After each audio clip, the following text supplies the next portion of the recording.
Break सावधान। बंदीजींना विनंती करू की त्यांनी त्रिशूळ पंचशील माईक आता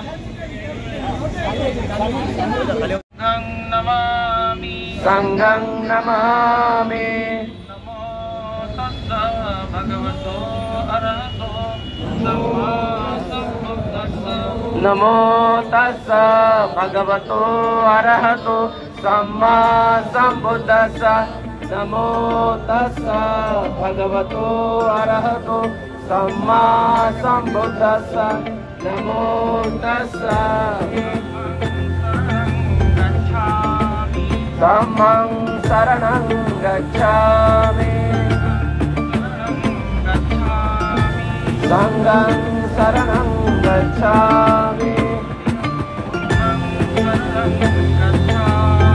द्वितीयं बुद्धं शरणं गच्छामि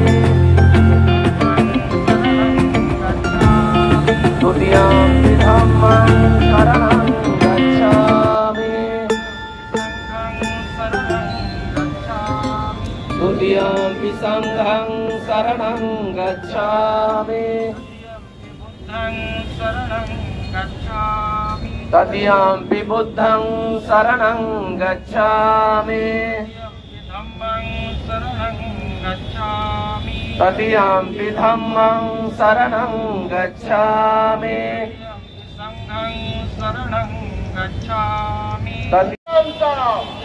अखिल भारतीय भिक्खू संघांचा महाबोधी महावीर मुक्त झालाच पाहिजे। महाबोधी महावीर मुक्त झालाच पाहिजे। अरे जय जय जय जय जय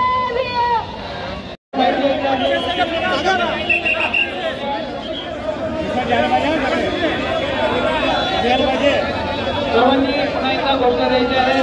महाबोधी महावीर मुक्त झालेच पाहिजे। महाबोधी होश में आओ, रीति एक्ट रद्द करो, महाबोधी मुक्त करो,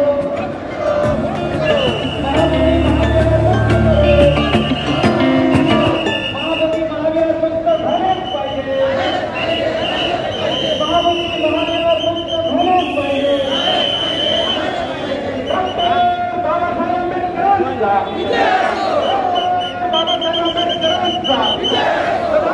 भगवान गौतम बुद्धांचा भगवान गौतम बुद्धांचा छत्रपती शिवाजी महाराजांचा छत्रपती शाहू महाराज।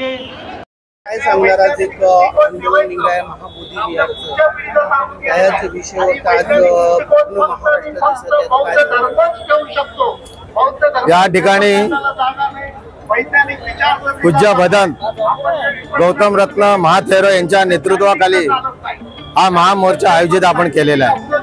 मोर्चाचं उद्दिष्ट एकच आहे की 1949 साली जो कायदा केलेला आहे काँग्रेसने, तो कायदा अंतर्गत जो बुद्धविहार जो त्यांच्या ताब्यात आहे ब्राह्मणांच्या, त्या ब्राह्मणांच्या ताब्यातून आम्हाला ते मुक्त करायचं आहे, यासाठी आंदोलन केलेलं आहे। आज ते आंदोलन चालू आहे। ह्याच्या अगोदरी फक्त विहार गायाचे इकडे पहिला पाऊल ठेवलेलं होतं, अगोदर ते काय लक्ष देत नव्हतं।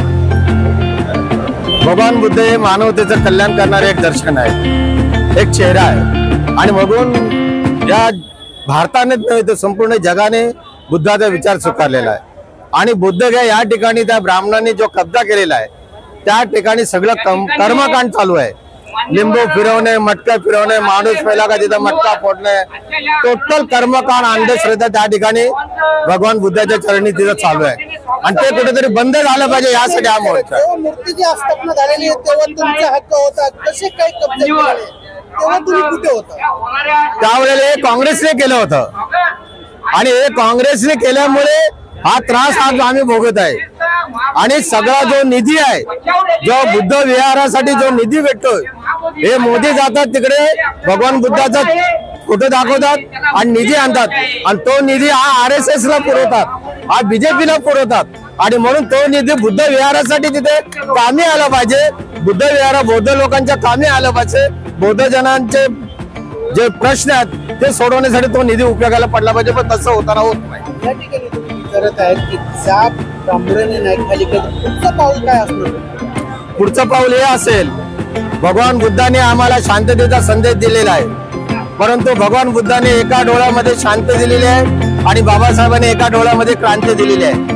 आणि म्हणून जर शांत पद्धतीने हे जर सरकार ऐकत नसेल आणि या सरकारला जर या देशामध्ये गोंधळच घालायचा आहे, तर आम्ही तीही भाषा आम्हाला येते, परंतु बुद्धाच्या आचरणात बाबासाहेबांनी टांगळा टाकल्यामुळे आम्ही शांतत आहोत. परंतु ती जर वेळ आली तरी संघर्ष करायची रस्त्यावरती आमची तयारी असेल. आवाहन करणार याच्यामध्ये जनतेला या ठिकाणी असंच आवाहन करणार आहे की हा जो मोर्चा काढलेला आहे भंतेजींच्या नेतृत्वाखाली, हे शांत पद्धतीने आम्ही तिकडे नेणार आहोत. परंतु दुसरा जो मोर्चा निघेल ते आम्ही सगळे गट तट सगळे विसरून बाबासाहेबांचे एक भीमसैनिक म्हणून संघर्ष म्हणून तो मोर्चा एक आगळा वेगळा असेल, याची व्याख्या तर मी सांगू शकत नाही. किमान ठाण्यातले नेतेगण देखील या मोर्चामध्ये काय म्हणाल आपण? या ठिकाणी पूर्ण ठाणे शहरातले सगळ्या गटातटातले टोटल, म्हणजे मी नावं कोणाची घेत नाही, टोटल प्रमुख लोक आलेले या ठिकाणी. आणि म्हणून हा जे स्वरूप इथे दिसतो, एवढी गर्दी दिसते बघा, किती माप आहे माझे. तर मंत्री दिसत नाही ठाण्याची हवा काही दिसत नाही, तर त्यांना काहीतरी कामं निघाली असेल, अडचण एखाद्या वेळेस निघतं अचानक कामं, त्या कामामध्ये ते अडकले असतील.